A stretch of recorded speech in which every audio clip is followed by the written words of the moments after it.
La police australienne a inculpé 5 personnes suspectées de planifier un voyage en Syrie pour rejoindre l'organisation État islamique. L'attention principale de l'enquête est et a été de prévenir le délit d'incursion étrangère. C'est le délit qui est commis lorsque des gens sortent de l'Australie pour participer à une guerre civile ou à des combats guerriers terroristes à l'étranger, comme il sera présumé que ces 5 hommes envisageaient de faire. Les hommes ont été inculpés de se préparer à entrer dans un pays étranger avec pour objectif de s'impliquer dans des activités hostiles. L'infraction pénale est passible d'une peine d'emprisonnement à vie.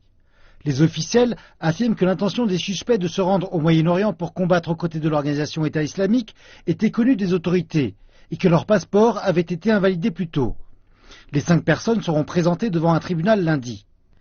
Depuis 2014, l'Australie est en alerte renforcée relativement à des attentats qui pourraient être perpétrés par des ressortissants nationaux radicaux. Les autorités disent qu'elles ont contrecarré un certain nombre d'attentats potentiels. Le ministère australien de l'immigration a dit qu'une centaine de personnes ont quitté l'Australie pour la Syrie afin de combattre aux côtés d'organisations telles que l'organisation État islamique. Et l'on craint que de plus en plus de jeunes personnes participent à des activités terroristes. Une fille de 16 ans a été arrêtée en mars pour financement d'une organisation terroriste. Le gouvernement australien a mis en place une opération d'$1 milliard américains pour empêcher ses citoyens d'être entraînés en Syrie et de revenir en Australie y mener des attentats.